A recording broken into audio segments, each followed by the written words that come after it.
Oh, good. Well, welcome back, everybody. Wasn't that an amazing little break we had there?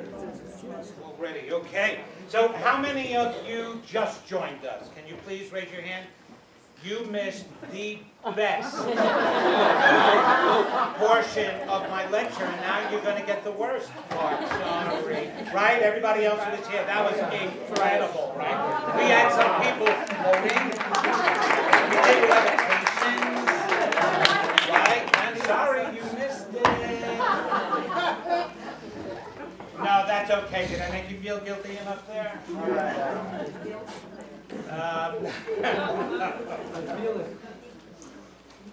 All right, thank you for returning. We briefly were just talking about the NDEs and being shaken by the shoulder to get you back on the path and of way you wanted to go. And I was sharing my part of the story, and I'm going to continue, but a couple of things I want to mention first. Now, first, I hate selling myself. That's why I have people doing that for me, and I hate selling my products. But I have to mention, I've got 3 CDs out there. 2 are lectures. God, it's not working. Like I said earlier, which is the premise of my book, it's one of the most important lectures that you can hear to understand why you may be trying things, why you can take a class, why you can read a book, go to a conference, and still end up saying, God, it's not working no matter what you try to do to create the life you want. That CD and lecture explains it. It's very worth listening to. The second one, I am the controversial spiritual teacher. We are at a point to go to the next level. All of the teachers before, all of the spiritual authors, they did great jobs. Wayne Dyer, Marianne Williamson, Deepak Chopra. They did exactly what they needed to do to get us to a new consciousness. However, we need more now. We need the next level.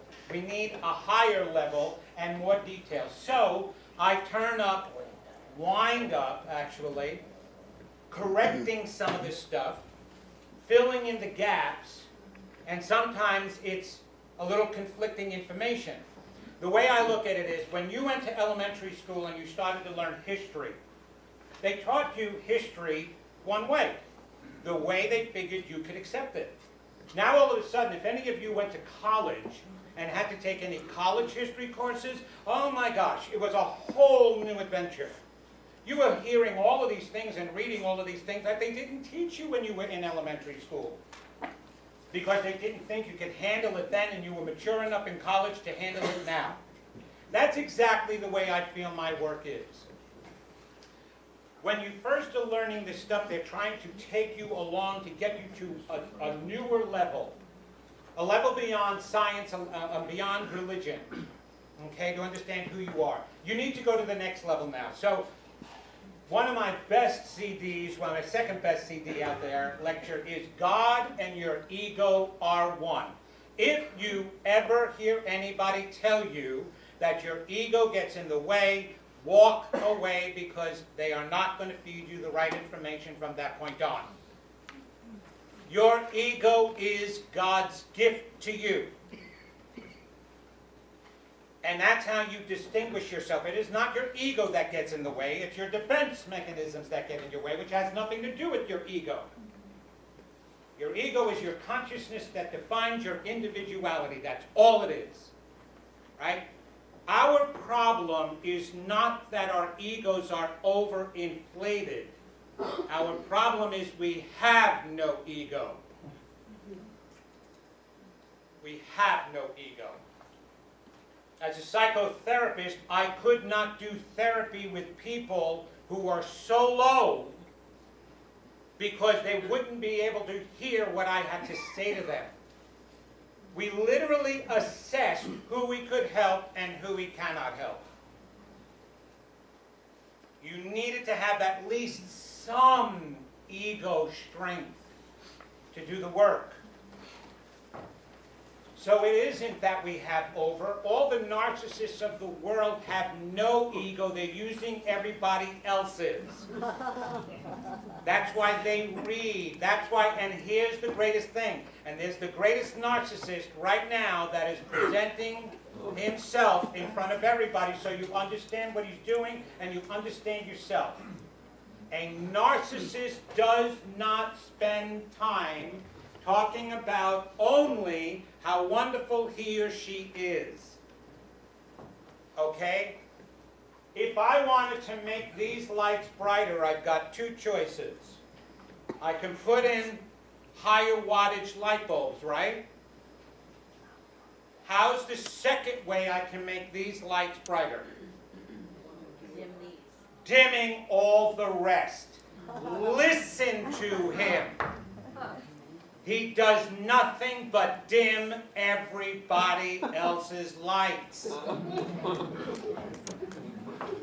That's what a true narcissist does. That's how they make themselves feel better. They feel so lowly, they got to make other people feel lower than them. That's how they feel higher. They have no ego. So that lecture out there talks all about that. And think about that with yourself. We really need to spend time boosting ourselves up. There was a man who was on the earth who gave pure example of that. Jesus. Jesus was claimed to be one of the most humble spiritual leaders at that time, right? And then it went all the way to the Dalai Lama now. But Jesus walked around saying nothing but, I am. I am. I am the way and the truth and the life. I am the good shepherd. I am the light of the world. I and my Father are one. It was I. Based on our definition today, he was the most egotistical man that existed. So what made him so humble then? What made him humble was the rest of the sentence that we cut off, not us. The Nicene Council in 535 AD ran through the entire Bible that was written at that time and cut it to pieces to control us. The rest of Jesus' words were, I am the way and the truth and the life, and so are you. I am the light of the world, and so are you. Humility is recognizing your greatness and everyone else's. That's what makes you humble. It serves absolutely no purpose to bring yourselves down low so that your neighbor can feel good about him or herself. We don't feel good down there to start with. Why would we all want to be down there? You need to feel great about yourselves. That's what our problem is. And each and every one of you have something to give. And like I said earlier, for those of you who weren't here, you only had your NDE to wake that up. Could we always talk to God? Of course we could always talk to God. Of course. But do we believe we can talk to God? And more importantly, that God is willing to talk back to us. I know people pray all the time, but you're full of crap. You really are when you pray. Unless you truly believe to expect a response back. Do you believe you're high enough to talk with God? I don't know, maybe you needed the NDE to know that God was talking to you. And now all of a sudden you hear it. Good for you. But we don't think of ourselves on the level of God. So don't tell me you have, oh, I talk with him all the time. Yeah, now, oh, he talked with me. He drops everything he's doing when I'm talking to him. No, we don't feel that way at all. So you know what we do? We look for our spiritual guides. My guides talk to me. They're on the other side going, what? Did Terry call you again today? Yes. When is she going to understand? She can talk directly to the source. She keeps bothering me. I was watching This Is Us, and she called me.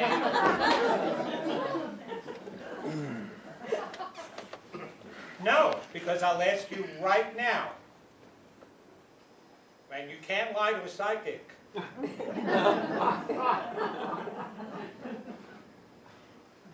How many of you only have a conversation with God?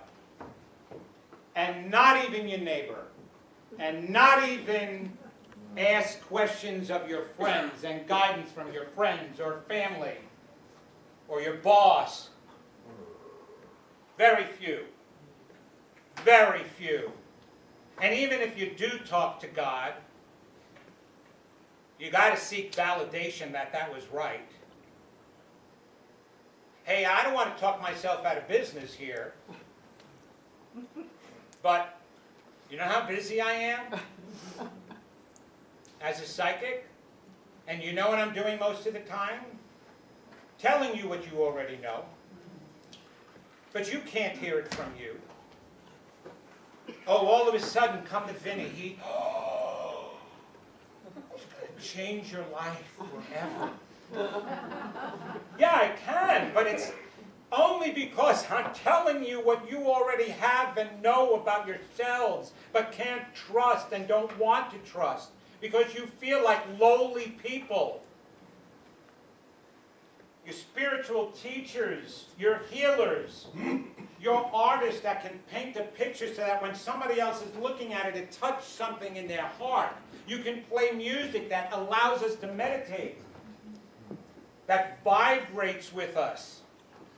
You can be in communication with deceased loved ones, mediumship. How many of you consider yourselves psychics or mediums? Or have the ability? Good, okay. All right. Well, we all have the ability. Every single one of you should have raised your hands. But we don't tap into that ability because we live in this mundane life. But who wants to listen to the guidance of mundane life when you have the guidance of the mind of God? Right? So everyone needs to learn that. I hold classes now, and I do it through teleconference so people all over the world can open up. My classes, usually people who want to expand their psychic and mediumship ability or even start it, but it winds up being life-changing because that's what I work on to start with, clearing your channels, which is going to change the whole life, not just this portion, not just make you a psychic and a medium. It's going to change everything because we got to open you up. Once you're opened up, you're tapped into all of that. So mediumship become a real big fad.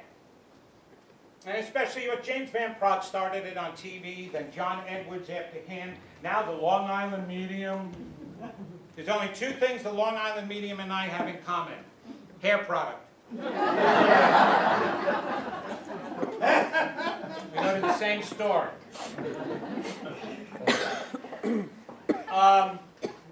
Yeah, mediumship, and I'm going to do some demonstrations today. Mediumship has become very popular because it's always been popular because we've always wanted to talk to the dead. Always. But not because of what you think.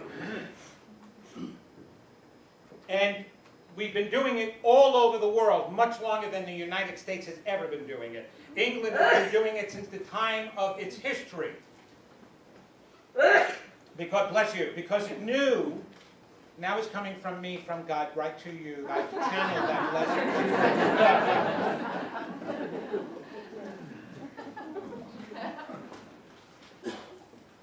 So it's revered in certain places. Over in the United States, it became sensationalized. Ooh, we can talk with the dead. But there's only one reason why we want to, and I'm going to tell you something right now that all the mediums that are in the room will not like to hear, but you need to hear. We shouldn't be doing mediumship. But they're allowing it. And the reason why they're allowing it is because they know we need help. But when you move on and you're to the other side, you're supposed to be taking care of your own business and moving on and evolving. And you know that everybody is going to be okay here. You're getting together all your past lives and seeing what else you want to do. But how can we die peacefully today when we know we've left behind a mess? Or somebody who's hurting that we love? So the major reason why people want to make mediumship connections with their deceased loved ones is to find out whether they were really loved. Don't give me the nonsense when you come to me Mom died a few months ago, and I want to know she's okay. No, you don't. If she died and she had cancer, of course she's okay, because she's not experiencing cancer anymore. And if you're coming to a meeting, you obviously believe in life after death. So what is it you really want to know? And sometimes it takes a little digging, but I won't let them ask the wrong question. And finally, they get to, was I good? Did I help you? Was I a good son? Was I a good daughter? Do you love me? That's why we ask. And that's why they come back. Because they know, the majority of them, look, this isn't Brady Bunch World, that's a TV show. You know, we make mistakes. We don't take care of our own issues. We're going to pass them down to the kids some way or another. How many marriages are still together that started out as a family and we think we just, again, brush those things aside? It causes pains, it causes problems. Yeah, am I pointing them out? Absolutely, but not for the reason of making you feel bad, for the reason of understanding that it really is okay. There is nothing you can do on the earth that is so terrible that you lose your divinity. Nothing. You are God. I know we hate to think these things, but Adolf Hitler is over there right now and not in hell. He created hell for himself over here. He was sexually molested by his mother and father until he was 13 years old. He wasn't trying to conquer the world. He was trying to conquer his pains. And even as lashing out and killing 6 million Jews, he's still over there getting love from his brothers and sisters and angels and God to try to help him let go of that and feel better about himself. You only lash out when you're hurt. You don't lash out when you feel love. Osama bin Laden was sibling 51. 51. 50 brothers and sisters using rivalry to get attention from any of the moms and one dad. Never felt love. Lack of love is fear. And fear turns into hate when you know you're supposed to be loved. So yes, they're all forgiven. So I point out the mistakes, of course, because you want to hide them because they feel so bad. Stop hiding them. They're not so bad. But we're supposed to have direct connection with God. That's the whole reason why I started this conversation, is because we don't. We're afraid to. He's not going to answer us. I can't trust it. How do I know it's real? You have to honor it. You have to face all of your fears in order to unblock. So here I am in my life. And being a performer and a very strong personality, I mean, I have to tell you that because I'm sure by this point you don't know that I have a strong personality.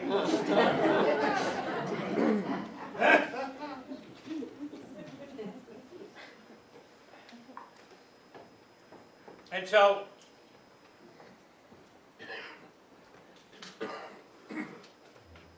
I created this false confidence.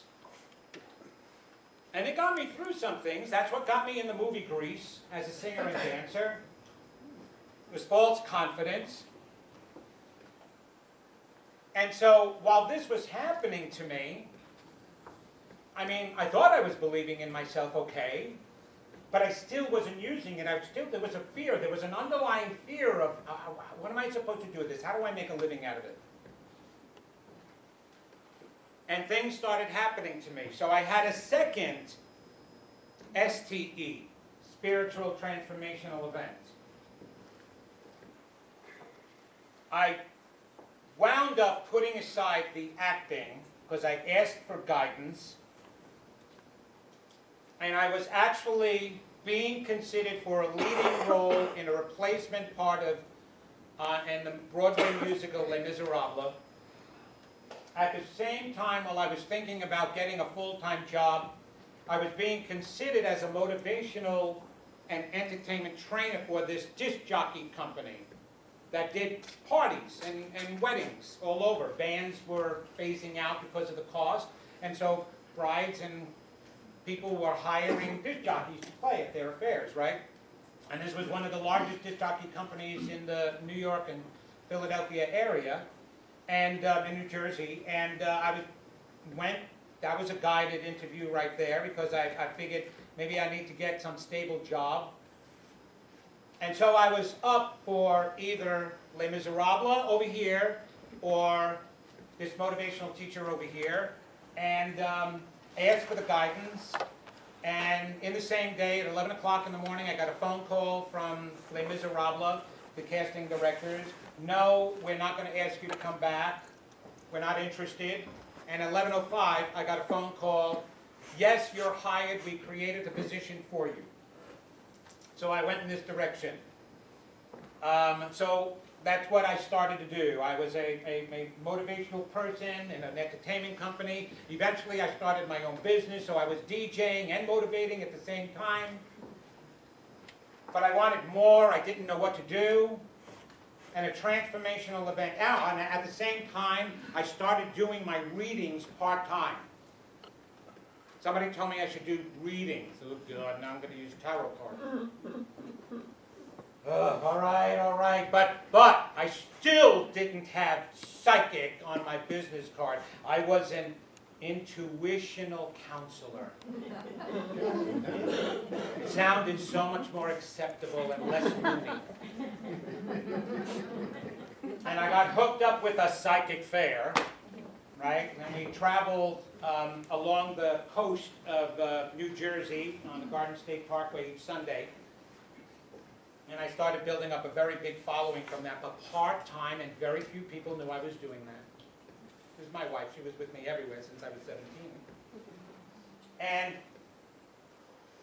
I'm full-time in my business, trying to do that part-time, was very unhappy with the business, didn't know what else to do, turned again to God, help me, help me, help me. Bam, I was in a car accident and sustained physical injury. I could no longer DJ. Back in my days, we were carrying crates of LPs, you know, up and down in all of the catering facilities, LPs. They think they have it difficult today. They put in a flash drive in this little thing, you know, and they call that disc jockeying. So I couldn't work anymore. And actually, it was one of my clients from readings that I did turns around and says, you know what? You got to become a therapist, man. You should go back to school and become a psychotherapist, because I get more help from you than I get from my own therapist as a psychic. And so the light bulb went off, and again, my wife, she's a misbeliever in me and everything that I do, and she said, what a great idea. So I said, you know what? Now I don't have to put up a palm. I don't have to be Brother Vinny next to Sister Sarah. Okay, I can put in a psychotherapist. All right, so I'll be a psychic psychotherapist. So I went back to school full time. We had 2 children. It was very difficult. My wife's salary was the salary only supporting the 4 of us. I stopped working altogether, and I went full time to school. 7 years later, it took me 7 years, I got my undergrad degree in psychology and my graduate degree in a master's in social work to be a clinical social worker. And I started counseling. I had my own practice. I was set up right away. I originally interned at UNC, University of North Carolina at Chapel Hill. I interned there for the Counseling and Psychological Services Department of the university. And as soon as I graduated, they hired me for a year, and then basically set me up in my own practice outside of the university, referring over all the overflow students to me. So it came on like that. It was so easy.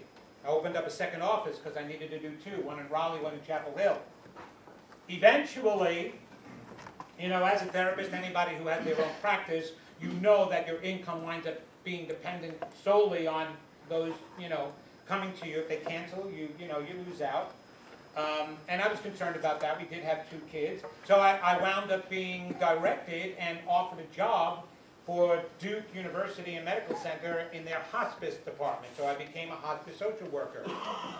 And I loved the idea that I had this clinical background now, but it was so funny because all my supervisors always said, Vince, I don't know, what you do, man. You must have a 6th sense. You diagnose these people within 5 minutes of meeting them and 100% accurately when it takes us a couple of sessions before we even know what's wrong. Wow. I guess you're natural at this. And going, yeah, I guess, yeah.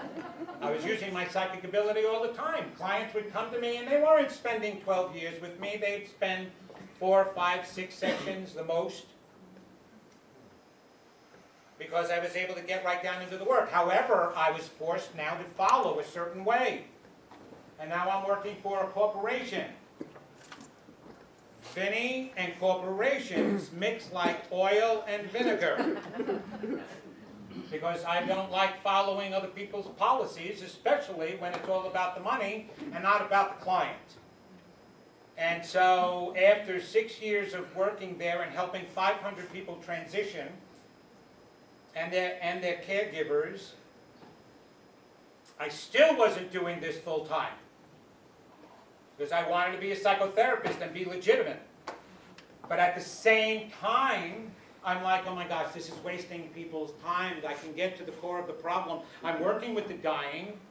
They're all miserable about dying, how they're dying. The major thing I learned about that is you will die the way you live.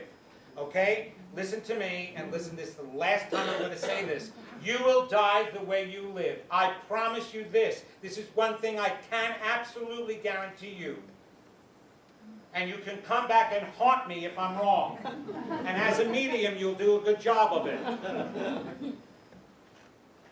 If you turn around and start living a peaceful, loving life, you never have to worry about how you're going to transition. Never. You maintain the negativity, the self-criticisms and denigrations, the lack of self-love, all the anxiety you hold in your life, you will not pass prettily. We're in total control of it. I saw it. I saw it.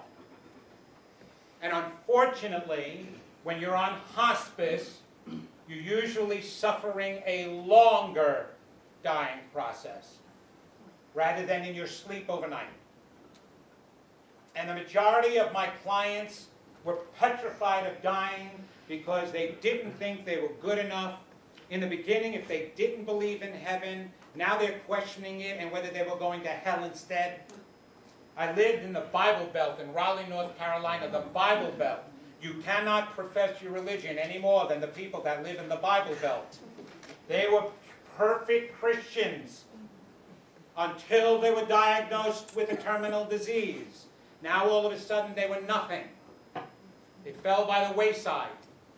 And I saw that. So that's how I know you will die the way you live. And so it was very frustrating because now that I knew I could help them, I can help you live. Don't wait until we get to that point to help you. Let me help you before that point. And so I left the profession because there's guide rules. I mean, you got a license. Don't give your client the answer because it's always best for them to come to it themselves. Bullshit. Why? Because if you could come to your answer, you wouldn't have had this many lifetimes trying to get it. You would have resolved it already. So you get a little help. You're the one who still has to accept the answer. It's not me. I can give it to you. I can see it. And I do see it. I give it to you. Now you got to do something with it. It's not up to me. So what if you get it faster? So I gave up being a licensed psychotherapist, even though I still have the training. I know the human mind upside down and inside out. And now I know inside the human mind because of the psychic part. So I went right back And I said, God, I got to learn to stop doing that. Because each time I turn to God and say to help me, I get a tidal wave or a car accident. So the second time I turn to him, I say, you got to get me out of this business and get me into what I'm supposed to do. I can very proudly say, as a male, that there have been 2 times in my life I was hit on by a beautiful young blonde. And both times they were in their cars.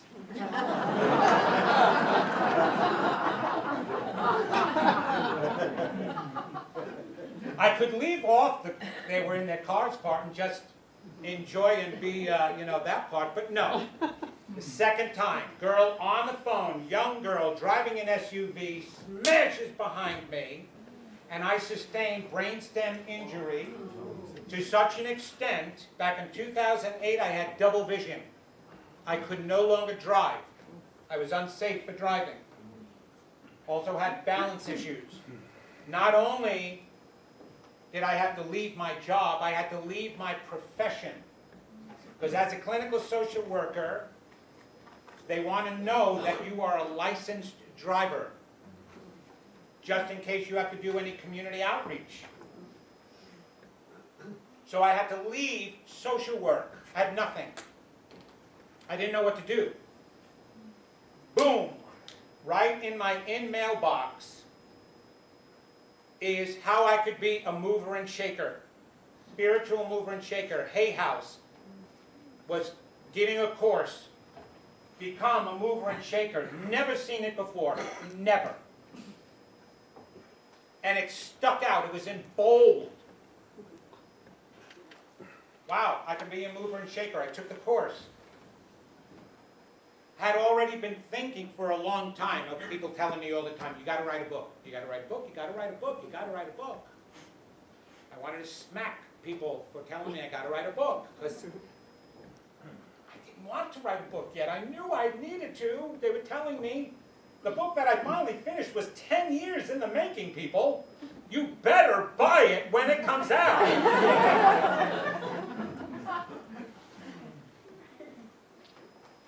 Another email. You can become the next top spiritual author.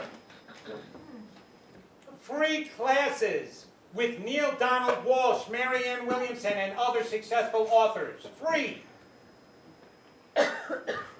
That was also in my email box that I had never seen before. So here I took a class. I took that one. And I had a chance. There was 2,000 contestants. I was all brought all the way down. I started writing my book, which, by the way, the beginning part of it was edited by the editor who wrote The Shack, the movie, right? The book. So that's become a successful movie. By the way, go see that movie if you haven't. It's absolutely phenomenal and exactly what I believe to be the God representation and how it has what it does in our lives, right?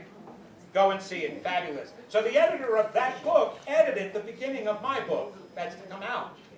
And so here these 2 things are going, and as I'm doing that, and I finally say, okay, I'll be a full-time spiritual counselor and psychic. Help me. I started getting phone calls for readings. I didn't even put an ad out. They heard about me. It was like, how did you hear about me? I don't know. So call upon call came in. Then people were guiding me to do expos and speak at expos. And it just kept falling into its place. And I said, okay, I accept this. This is what I'm going to do. I am a psychic and a medium and a spiritual teacher. Bring it on. And finally I heard everybody up there going, oh, hallelujah, holy crap. Took you long enough. I can't tell you how it flowed from that point on. And I was asking, I was saying, look, let me know everything I need to know. I'm going to make believe. I know I had the spiritual awakening. I know I downloaded all this information about life. I can tell everybody about it. but I don't know what I was doing wrong.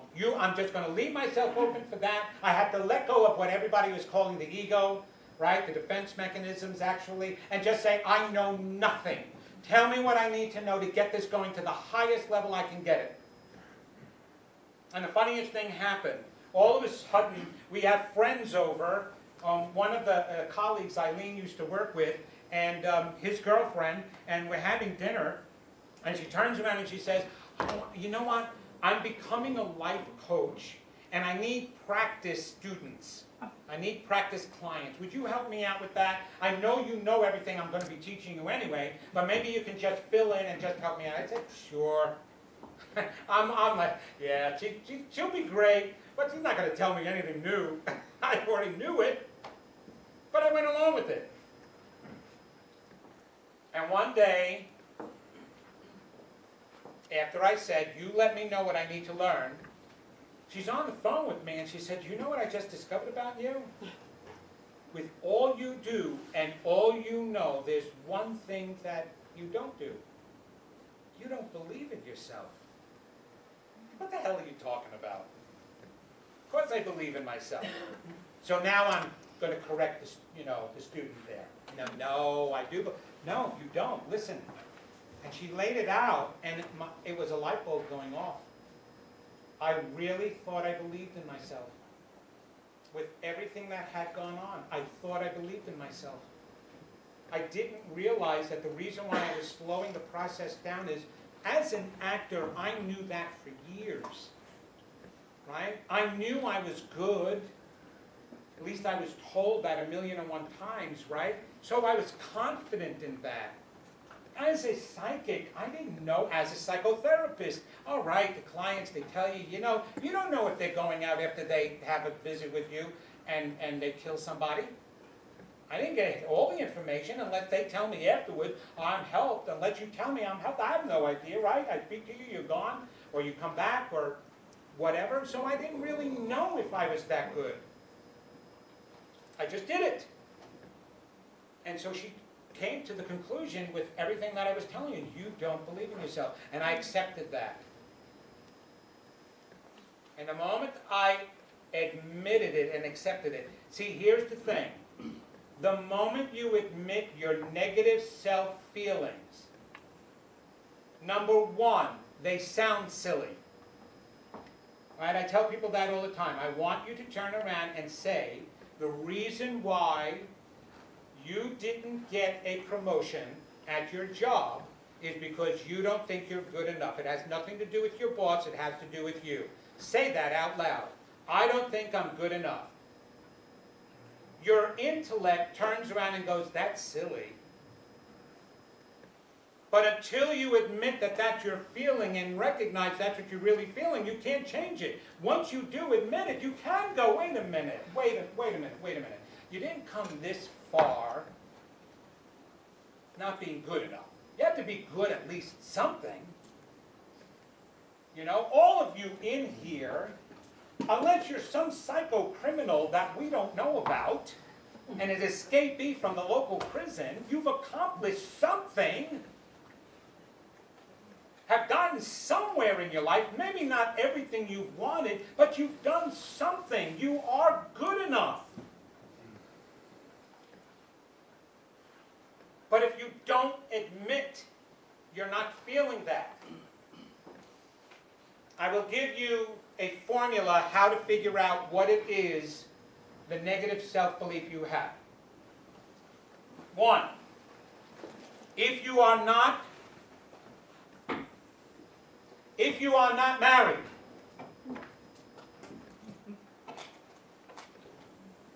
to somebody that you are crazy in love with, and who's crazy in love with you, it's because you don't believe you're lovable. That's it. Has nothing to do with your partner, because you attracted that partner. And if you have no partner, you're pushing away people. The most natural thing on this earth is love and relationship. There are 7.2 billion people on it. And over here in the Chicago area, you've got 5 billion of those people, basically. Now, you've got enough people every single day of your life you come across. You cannot turn around and say, I haven't met the right person. Because it has nothing to do with meeting, it has to do with attracting. So if you're not attracting the right person in your life, or you've attracted somebody and it ends, it's because you don't believe you're lovable. And I don't care what your defense mechanism is right now, if you don't admit that, you'll never have somebody at your side, ever. And if you come up with, well, do we really need somebody at our side? If you're here this lifetime around, the answer to that is yes. Jesus said, live in the world, not of the world. What did he mean by that? What he meant by that was, when you decide to incarnate on earth, the time that you're incarnating, they're playing a game. And there's rules of the game that they created to play that game. So live in the world. Play that game. You can't go down there and play Monopoly if everybody else is playing chess. Now, you don't have to play like everybody else, not of the world. You don't have to cheat, step all over each other just to win. Actually, the winning doesn't count. It's the playing that counts. And if you're here right now, part of the playing, part of the pieces that you have to go around on the board is marriage and monogamy. Before it wasn't that. We didn't have that same thing. It wasn't about monogamy. It was about something else. And before that, there was no marriage at all. But because things fell apart, we're trying to learn how to bring it back together again. And so we created the concept of marriage and monogamy. So if you're here this time around, you can assure yourself you had planned on experiencing that in a positive way, not a negative way. Now, is it going to be so bad if you don't? Now you'll just kick yourself in the spiritual butt when you get on the other side, because you'll feel incomplete. And you'll come back and try it again. But you're not going to make it work that time either if you do not understand you must believe you're lovable in order to make that happen. Because it's your unconscious core beliefs that manifest, not your conscious beliefs. So the little kid inside of there that walked out of your house as a young adult, that blamed him or herself for everything that went on, and is saying, I'm not lovable because that's the only answer we can come up with when we're little kids. Why we weren't treated right. I'm not lovable. That's the influence that's hitting that energy when you send it out into the universe, no matter what else you say, and it's bringing back relationships that don't work. Because that's what you expect. If you have no money in your life, it's because you don't believe you deserve any. I don't deserve any. If you don't have a rewarding career, it's because you believe I'm not good enough. And if you have bad health, not only is it because of all those emotions that you got packed away, but the major emotion you've got packed away is, I deserve this. I'm not worthy enough to have a great life. Because those are the things we're taught when we're younger. And if we don't face those things, you don't have to go through psychoanalysis to figure out what it was that hurt you. I just told you. The most important thing is just accept that. And whatever the situation was that caused those beliefs, whether mom and dad weren't there enough, whether there was abuse emotionally, physically, or no words at all, most of my time, people, I spend bursting people's bubbles. And culturally, in the South, they like to create bubbles. Because it was about appearance then. That's how, in the antebellum South, those women and those families had to look strong. Because while the Civil War was going on, they could not show their weakness. Well, that became part of their character. And that's why they always say, bless your heart, when they really mean, go to hell.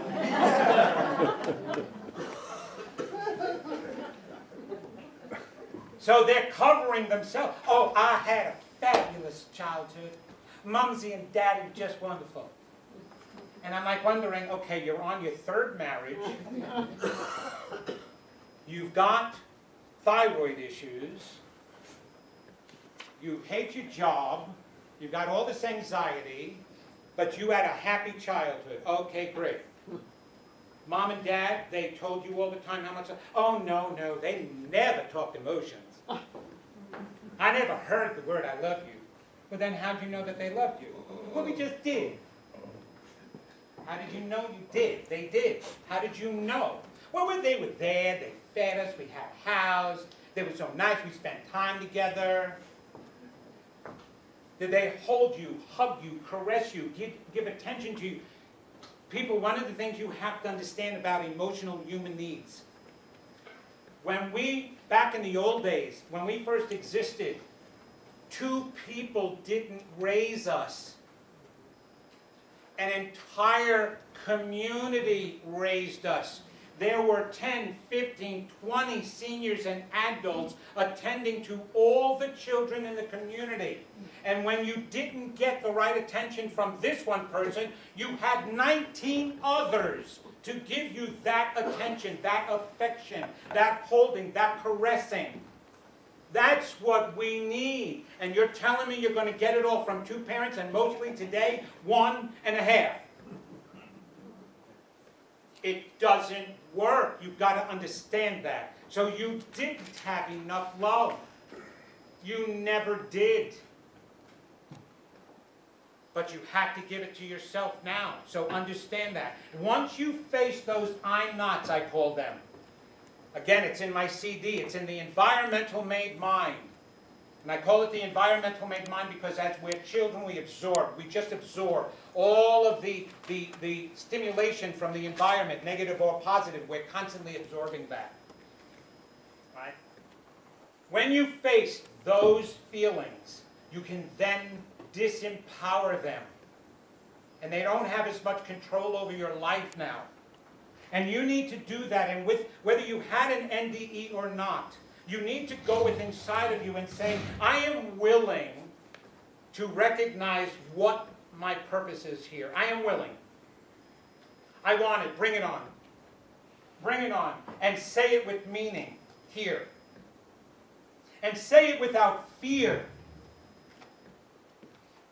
And don't give a damn if you can't figure out what that's going to look like or how the money is going to come in. The universe takes care of us. And remember, you're part of that universe. It will always bring you your needs. So many of you have experienced that without even asking you get your needs met. As a matter of fact, the needs are already met. We actually stop them if we don't have them. Just like relationships, they're already out there. Just like form, which form is already out there. Everything you need in this lifetime is already out there. You are actually letting it come in with belief of yourself, or you're pushing it away with lack of belief and self-love. It's either one or the other. That's it. Oh, and by the way, that's the other thing that I'm controversial about. Life is black or white. Period. If you want to believe there's gray areas, you'll neither be here nor there. Those people are the ones who are neither here nor there created the shades of gray. There's no such thing as shades of gray except in art. It's only black or white. You're either making a high choice, you're making a low choice. There's no middle choice. You either feel love or you don't feel love. You're either happy or you're not happy. Keep it that simple, people. It makes it a lot easier for us to correct things and get on the path. You're either on the path, you're off the path. That's all. One day you're going to be on, the next day you're feeling a little bit down, okay, now you recognize it. What do I have to do? Oh, I have to do all of this stuff. No, you don't. You just have to get to the other side. Just flip it. There's no middle, or I'm in the process. And we say things like, I'm doing better now than I did before. Why? Why do we have to say that? It's almost as if you're setting yourself up to not do better again. And you're using everything you can to convince yourself you're okay. Instead of just saying, I'm great. I'm doing great. I'm doing great. Not I'm doing better. I'm doing great. Yeah, you can say you should have seen me 5 years ago. And if you all look back 5, 10 years, of course you're doing better. We don't go backwards. All of this, I took 2 steps forward and 10 steps back. Never. Otherwise, you'd wind up back in the womb of your mother with that many steps backwards that we take, supposedly. And since we know that's impossible, you're only taking one step backward, but you're focused more on the backward step than the forward step. So I know all of you have gifts in here. Every single one of you. You wouldn't be here if you didn't have them. And I know every one of you is supposed to make a difference in life. Not just yours. That's why we were put together. For two reasons. To love yourself. Oh, here's another thing. Those are other words that were mixed up. Actually, purposely mixed up. Two top commandments, Jesus said. Love God with all your heart and all your might, and love your neighbor as yourself. He would have never said, love your neighbor as yourself, because he knew nobody loved themselves. So why would he want you to love your neighbor the same way you love yourself? That's exactly what was going on. You were loving your neighbor the same as yourself. Not at all. What he really said was, because he first and always said, the kingdom of God is within you, it's not a place, and I and my Father are one, and so are you. So he came down to teach us who we were, not who he was, and he was trying to tell us we were God. So love that God within you with all your heart and all your might. And as you love yourself then, you will be able to love your neighbor. And you will want to. So you're here not just for you. Your artwork is not just for you. Your writing is not just for you. Whatever you do is not just for you. It's always for others as well. Because you know what? You know why I do this now? I wish I can bottle the feeling. You know, I have so many people that come in front of me and you all want to feel, if you haven't, what I feel. Because it's so empowering. On Wednesday night, I had a woman, and even this woman here who went out of her way to make such an incredible cake, she did that because I talked with her. Because I touched her life. And a woman on Friday came up to me, Thursday, and came up to me and held me, and she said, you don't understand how you changed my life. It's been incredible since I've been talking to you. That's why I do this. That's why I got these gifts to start with, because I knew how painful it was to be hurt, to have no self-belief whatsoever. And then somebody turns around and says, you've changed my life. And you made me believe in myself. You're my brothers. You're my sisters. And if I get to go home and be happy on the other side and you're still left unhappy, how can I continue to be happy? I can't unless we all go home. Unless we're all happy. So will I work my ass off to do that? Yes, absolutely. That's why we're here. Because it's an incredible feeling when you can do that. What I'd like to offer now is, I want to make some connections in the remaining time that I have, and then do something special right at the end to share another part of me. But I'm going to go in, and I'm going to, the way I do it is I just call upon the spirits. I let them come in, and one will start communicating with me and give me evidence. I do evidential mediumship, which means I need and require evidence from them that means something to the person I'm connecting the spirit to. So that you know that this is the person who is here. It's not just a matter of me coming up with, oh yes, I'm talking to Mom. And how do you know I'm really talking to Mom? That's what evidential mediumship. And evidential mediumship actually was brought originally from a gentleman here who then went to England and perfected it over there. They do nothing but evidential mediumship there. Because it's a religion. It's actually spiritualism is an actual church. You can go to a church, a spiritualist church, and in the service, there's mediums that give mediumship connections because it's a way of proving the continuity of life to the people who attend. So I'm going to get some evidence. I'll throw it out there asking who's with me on this. If it sounds like somebody who is related to you that you know, raise your hand high for me to see. There usually is about 2, 3 people because I keep it fairly general in the beginning, and then I'll keep giving more evidence until it narrows it down to one person. All right, and since we don't have a microphone to go out to everybody, I will ask you to stand, whoever makes the connection with, and ask you to speak up while I'm asking you questions. Now, I do have to ask you questions, and people, what you see on TV is entertainment. It doesn't mean, and I'm not saying that Teresa Caputo or the celebrity medium aren't good, but the way you see it on TV, it's produced. Okay? The producer is wanting to do a good show, so he's going around there, tossing up ideas. What do you want to... I got a great idea. You're in a bakery and you're shopping for cupcakes for your daughter's birthday party. Okay? And the person who's helping you, let's see if you can make a connection, you get a dead person. That makes for a good show. Now he goes shopping around. Let's pick a really cute bakery. Ooh, here's one. This is really nice. There's all cupcakes in the window. This is cool. And then they go in. Is it okay if Teresa Caputo, who's the Long Island medium, oh, the Long Island medium's here, oh yeah, I'm going to be on TV, yay! And sends her in. Go see if you can do a reading. She walks in there, she starts looking around, she asks exactly what I'm going to be doing here. And she's asking question upon question upon question. Okay, she makes a connection. Great, wonderful. Everybody signs the release, and they get instruction. Teresa's going to leave. When she comes back in, just make believe it's the first time.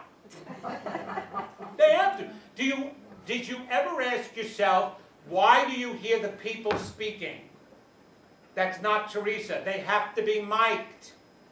And if you know anything about the entertainment industry, before they're even on TV and get recorded, they have to sign a release. Before the recording, not after the recording. And then they edit it. So now it looks like Teresa is going boom, boom, boom, boom, boom with the evidence because they cut out the, no. No, that's not her. No. Yes, that's her. So they put all the S's together. Oh my God, she looks spectacular. Otherwise, you'd never tune in the next week. But it doesn't mean she's bad. You know, as a medium, do you go boom, boom, boom, boom? Oh my God, you're incredible. No, there's all of this stuff that they don't talk to us like we're on iPhone. Yes, Apple is coming up with an app real soon. I know it. Connecting with the afterlife. I can't wait until it comes out. It makes it so much easier. But in between, there's a lot of stuff, and they have a hard time communicating it. So I'm going to feed that to you. You'll help me. It's a three-way connection here between you, me, and the medium, and the spirit. Okay? So right now, I've got a male in here. Whoops. He's raising his hands, which means he was physical. He's showing me he looks about in his late 60s, early 70s, which is the time he probably passed. But he was physical. He's showing me he was tough, he was physical, he was an emotional guy, he didn't take care of his emotional needs, and he's telling me that he's taking it out on his family. So this is a father figure, possibly grandfather, but father, I'm seeing more than grandfather. Dark hair, he's showing me dark hair to start with, and then it went gray and he lost a lot of it. Round face, not tall, but he's slumping over. But he's slumping over because of his emotions, so I can't really tell exactly how tall he is. But his emotions, he's feeling down. So he's emotionally depressed or sad. He's sad because of what he did. He had big fingers and big hands. So he may have even as a living done some physical laborious work. I'm seeing that with the black shoes, the work shoes. All right, so far, father figure, dark, physical person who may have been physically abusive, whether it be to you or whether it be to his wife or somebody else, tougher guy. Then went went balding and gray, still with the dark hair, rounder face. Who's with me on this so far? Okay, raise your hand high for me, please. Okay, got a couple of you. All right. I get more information. Okay. And it just popped into my head, and maybe when he was younger, he drove either a 57 Chevy. He said something about a Chevy being one of his cars. Of the people who have their hand raised, there's still, all right, we're narrowing it down. Are you two together? Yeah. Yeah, you are. And we're talking about the same person then, right? No. Or two different people? Yes. Well, that's interesting, but you came together. Yes. Well, that's really interesting that somebody's coming out possibly for either one of you here. Okay, and he's saying the physical abuse. So raising the hand was this, and a father. So this is a father figure. Is there any other hands than these two people right here? Yes. Could you do me a favor? I need you people to stand. It's easier for me to be able to please. Okay, and critical words. Critical words. He gave you a heart. Your father, is this a father figure for you? This is your father. Who's deceased? Was he really critical of you? Could you also, because he told me to go right to you. So thank you. I'm sorry? He had a 57 Chevy. He had a 57 Chevy. Okay, excuse me. He can't apologize enough. My feeling, one of the gifts that I feel I have is I get to feel them and their emotions. And he's been gone for a little bit. Yeah, so he's evolved a lot. And you didn't deserve anything that I did to you. You were such a good kid. And I see you on this side, and you're such a good person. In spite of me, when you could have been so bad, I was a fool. That's all I keep hearing, is I was a fool. I said, can you help others? Can you do that? Will you allow yourself to do that because you've got such a big heart? And mostly, will you forgive me? Okay, this is so interesting, and my wife has heard this 1,000,001 times recently from me, because I guess it's because the Christmas thing that's so stuck in me, and trains. That they immediately want to talk about trains and train sets. What does that stick out with you? We had train sets. You had train sets? Yeah. Okay, do you still have them now? Because he's saying, this next Christmas, so you celebrate Christmas? No. Or you don't celebrate Christmas, but when did you put the trains out? I celebrate Christmas, that's when I put my trains out. When did you play with the trains? I don't remember. You don't ever remember? Yeah. He's saying, he needs you to recreate a good part of your childhood to help you heal. And he's saying the trains will bring you to a good time.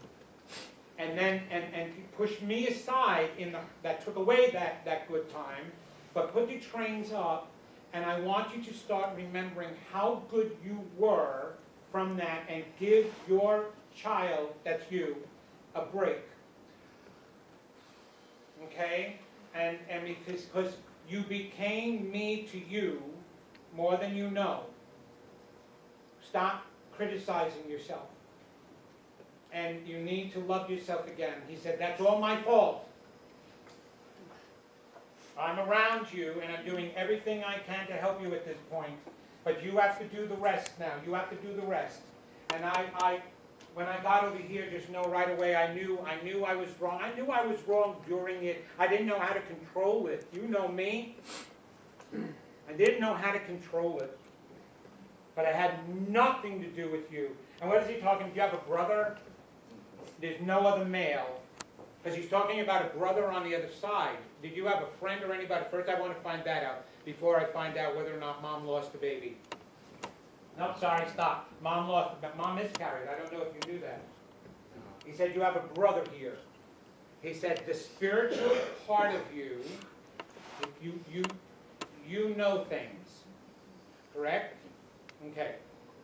You're being fed that too from your brother on the other side. So he's watching over you, and he's been with you he says he's been with you very long, so he must have come out before you. Mom must have been pregnant, lost it, but they would never talk about that. And he's saying, but he's here, he stayed. The soul that decided to come in that was going to be born, but then was lost, decided to stay with you. And he's been feeding you, and he said, you hear me, you hear me, you hear me. Keep opening up the door. And he really, now is the time to talk to God more than you've ever talked to God before.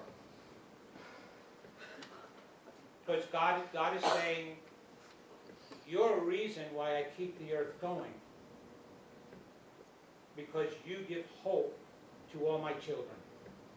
You're one of the people who give hope. Because I know in your hurt, okay, you make some lower choices sometimes, yeah, so what? But you're a better person than you are not. And you got to start loving that. And Dad is asking to please forgive him and mostly forgive you and move forward with you know what you're supposed to do and how you can help. So will you do that? Will you take that from him? Yes. All right, thank you very much. Thank you.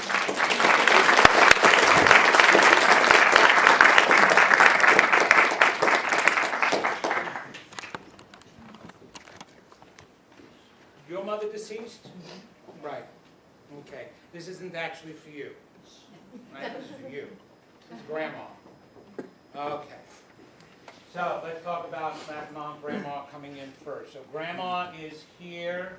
Well, she told me. I was We like, went to the cemetery before we We came just here, went and saw him. before we went to see you today and visited her grave. and you visited her grave. Well, Grandma came. All right. So she okay. All right. This is very funny. All right, so Grandma, let me get some evidence from Grandma first, which is really interesting. Okay, there's things that the two of you used to talk about that she wouldn't talk about with anybody else. She treated you differently than anybody else. What would you feel about that? She's talking about her? Yes. Say it again. Yes, it is. Okay, all right. Grandma said that, well, I'll make it simple. She's making it simple.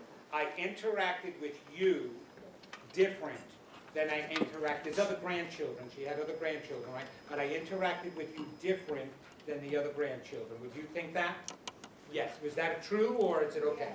It's a definite true. Could you do me a favor and stand up? I know you're shy, but stand up anyway. Okay.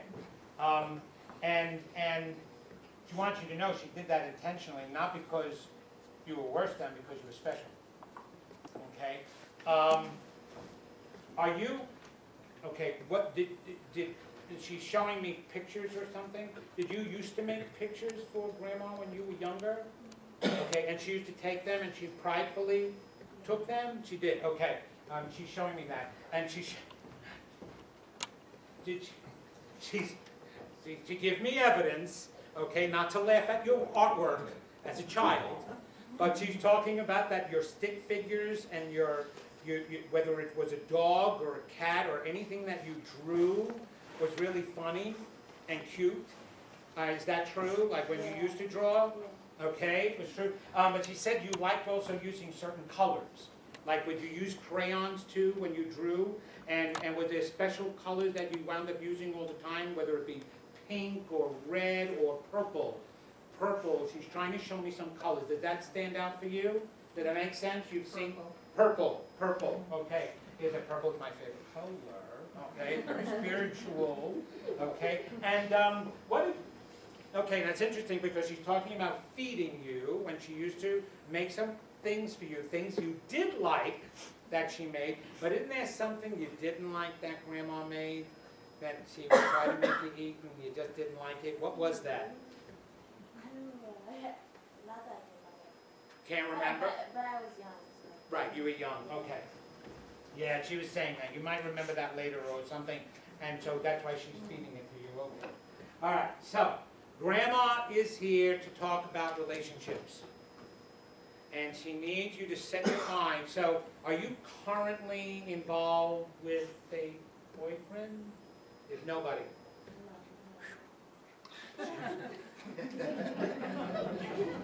But there's been some interest in the past. Yeah, no, didn't like them.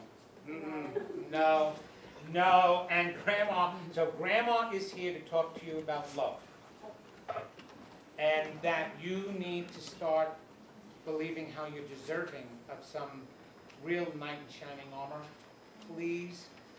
And for some reason, you weren't necessarily taught that you were a princess who deserved a knight in shining armor, because there was somebody missing who didn't really teach that well enough to you. Is that correct? Yeah. That's usually Dad's role. Yeah, my name is Reknown. And so what that leaves a little girl, and even at that age, is the lack of belief, because it's the father's job to make you women feel like you're princesses.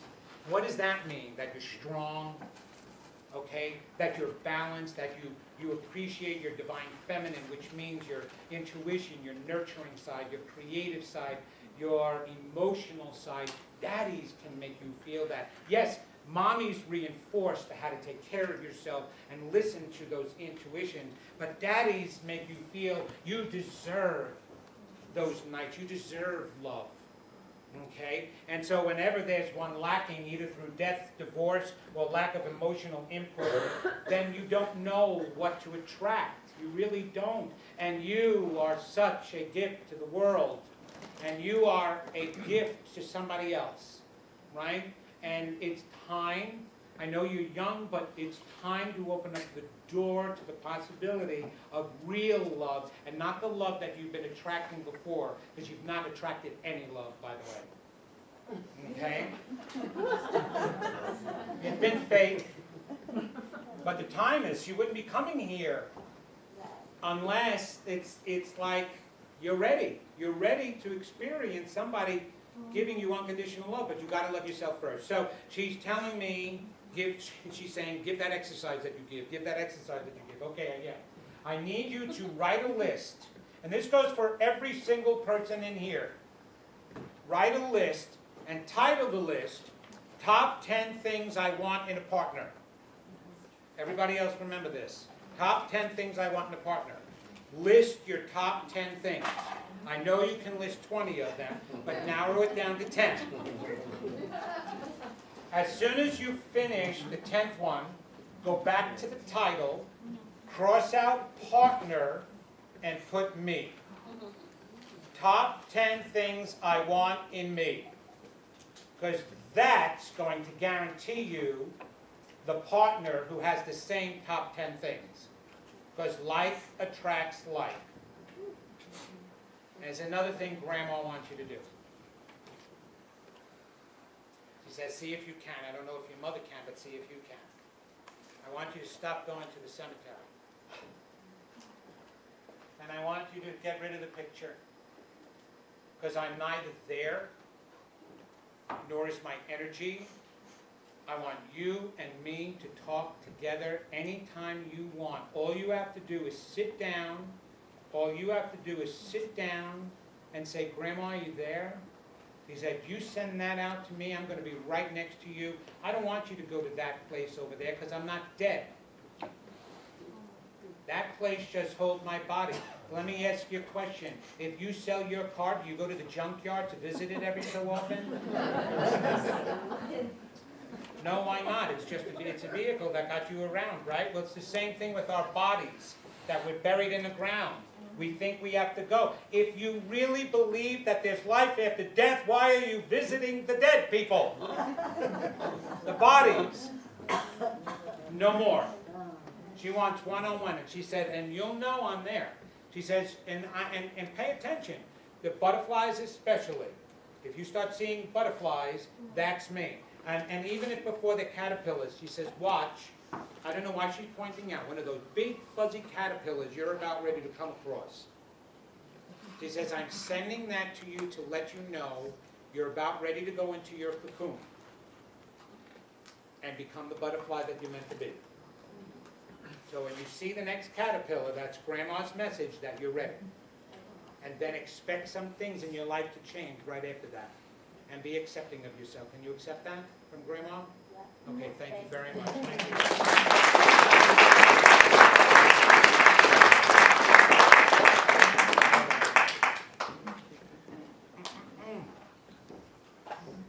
I'm just pointed over here. I know you're sitting so quietly and peaceful like that. Yes, you. Yes, the woman right behind you in the gray. Right behind you. Yes, her right here. Yeah, I know, aren't you surprised? Is this your husband? He leaned away from you real quick. He didn't even know he did it. It was subtle. It was like... Thank you very much. Did you have a good relationship with your grandmother? With one of your grandmothers? Great-grandmother? Which one was it that you were closer to? Mom's side. Mom's side of the family. Could it have been an aunt? Because they're pointing me to you, and they're talking about somebody older who's deceased there. So it's either grandmother, great-grandmother, or aunt or great-aunt. Who was it that you were the closest to? I'm sorry? Aunt. Your aunt. Regular aunt, not great-aunt. Okay? Did this aunt either help take care of you at any time or spend a lot of time with you when you were younger? A little. You have health issues going on right now. Is that correct? Yes. Yes. Okay. I want to make sure that I'm getting the right person coming in here. She pointed me directly to you. All right, so... But you knew your grandparents, is that correct? One more than another. Are you trying to remember? You don't remember anymore. Ah, okay. All right. Would you also not remember the relationship you had with them? You don't remember. Okay. All right, well, I still believe that it's Grandma again who's here. I think it's Mom's mom is what she's saying. So I'm not going to be able to give you a ton of evidence other than what she's telling me about you now. And you had a very hard, and if you can confirm, if her husband can confirm any of this for me too, that would be helpful, okay? Because he knows you, right? He knows you well. Long time he knows you. Right? You guys been married for a while now, right? God bless you. Grandma's telling me you had a very hard past, a childhood, very hard childhood. Is that correct? Do you remember that? Or you don't remember that? Some of it, yes. Some of it you remember, okay. A lot of memory loss, right? That you've been experiencing. All right, that's actually a gift to you. And I'm going to tell you why it's a gift. Alzheimer's and dementia is not a disease. It's your mind protecting you again. I have never met, and I did research while I was in school on patients that had Alzheimer's and dementia. I never met one who had a happy childhood. My mother was sexually molested and she abused her children. She had Alzheimer's and forgot it all. Because as you get older, you do nothing but reminisce. And you assess your past. And how painful to spend the rest of your years thinking of all of the pains you've been through and the hurt you may have brought on to other people. So your mind will shut down the memory. Isn't it amazing how Alzheimer's doesn't turn off your vision? It turns off your memories. Why memories? Why that specifically? She needs you to know how watched over you are right now. By God, by the angels, they love you both tremendously. And they are taking, you've been a good person in your life. And you didn't intentionally ever lash out at somebody, not intentionally. Yeah, we make mistakes. Yeah, we say negative things. Yeah, you treated them like crap sometimes. Yeah, well, all wives do that to their husband. I'm sorry, honey. But they need you to know how proud they are of you. You don't take time to appreciate who you really are. And now is the time to do that, both of you. To know that you're loved, okay? And to know that you're not alone. I know life can be hard, life can be difficult at times. It really can, but it doesn't mean that we're alone going through that. We're growing. Look at you, you're here to share, to experience something, to continue because you care. There is a part of you. Doesn't matter, you're still here, you're still listening. Let it sink into your soul how loved you really are. Will you do that for me and everybody else? They love you very much. It's like you can be the mama of the entire city. I know, really. You don't want, no, don't come over for Thanksgiving. But you are. You have that much love in your heart, even if you don't remember you do. All right? It's part of you. You're just a good person. Start paying attention to that so that you can feel even better about yourself, okay? All right, thank you very much.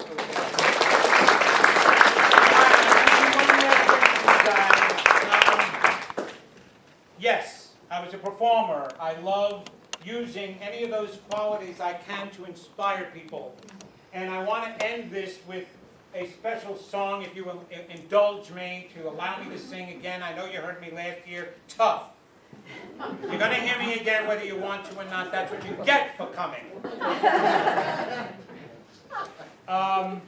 This song really says and speaks a lot of who I was. And listen to the words of it, because it's about finally opening our hearts and our eyes and our ears and going after the life that we know we're meant to go after, that we want to go after. But you got to let go of some certain things. So this is a song that means so much to me, and I really would like to share that with you now, okay?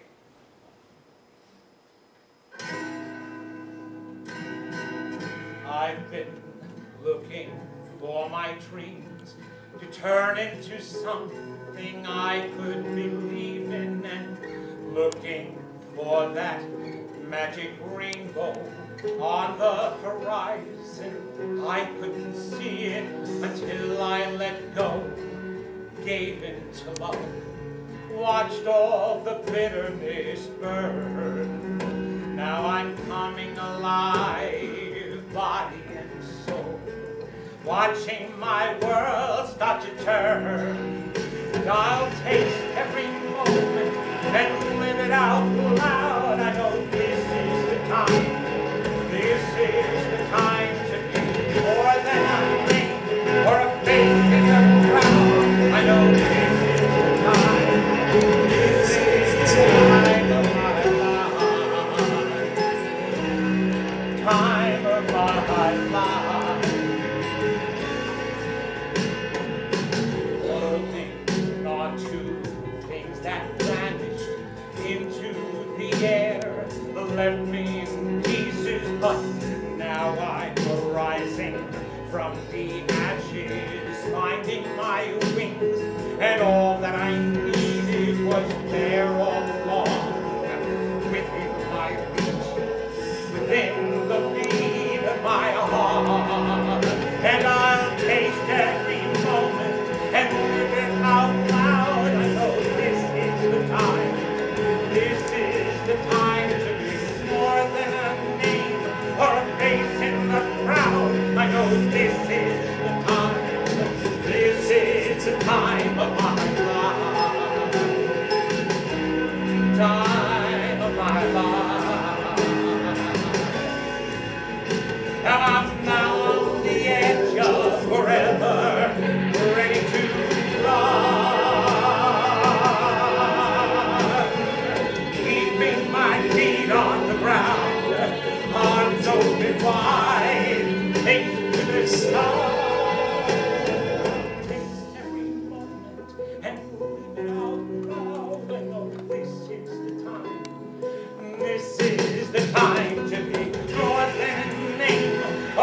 face in the crowd. I know this is the time. This is the time of my life. Time of my life. More than a name or a face in the crowd, I know this is the time. This is the time of my life.